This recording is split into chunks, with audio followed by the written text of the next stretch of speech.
જિલ્લાના શહેરા તાલુકાના ધાયકા ગામ ખાતે વીજ સમસ્યાથી ગ્રામજનો હેરાન પરેશાન થઈ ગયા છે।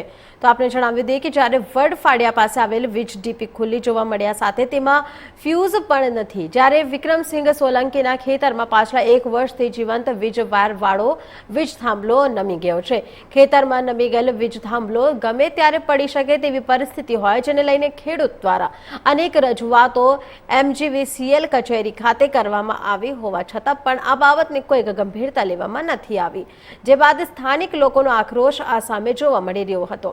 ખેતરમાં પશુઓ ચરાવતા હોય કે પછી ખેડૂત પરિવાર ખેતી કામમાં જોતરાયો હોય, ત્યારે અચાનક વીજ થાંભલો પડી જાય તો કોઈક દુર્ઘટના બને તો જવાબદાર કોણ, તેવા અનેક સવાલો સ્થાનિક ગ્રામજનોમાં ચર્ચાઈ રહ્યા હતા।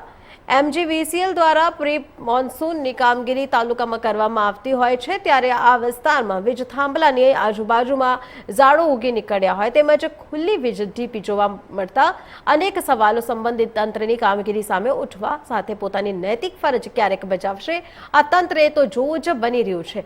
જો કે MGVCL તંત્ર દ્વારા અહીંના ગ્રામજનોની વીજ સમસ્યામાંથી છુટકારો અપાવે તેમજ નમી ગયેલ વીજ થાંભલો વહેલી તકે ઊભો કરવામાં આવે તેવી આશા સ્થાનિક ગ્રામજનો રાખી રહ્યા છે। મારા ખેતરમાં થોભલો નમી ગયેલો છે। હવે વારંવાર ઢોરાણ ચરાવવા આવવાનું થાય, અમારે આવવાનું થાય અને કદાચ પડી જાય તો બહુ મોટું નુકસાન થાય એવું છે।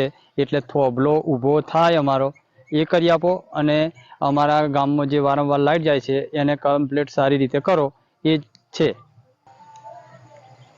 હા, અને બીજું કે અમે વારંવાર GEBમાં રજૂઆત કરેલી હતી પણ થોભલો ઊભો કરવા આવેલ નથી, અને જે અમારો થોભલો નમી ગયો છે એ વહેલી તકે ઊભો કરે એ જ અમારી રજૂઆત છે।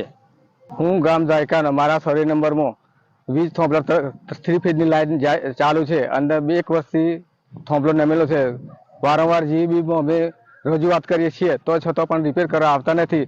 તો થોભલો પડે તો પશુ પંખીની હાનિ થાય એમ છે, વત્તા બીજું કે માણસોની પણ હાનિ થાય છે। ખેતરોની અંદર પાણી ભરી જાય એટલે ડરવું પડે બેહતો પણ માણસોને પણ નુકસાન થાય તેમ છે। તો તાત્કાલિક રિપેર કરવા આવવા માંગ છે એમ।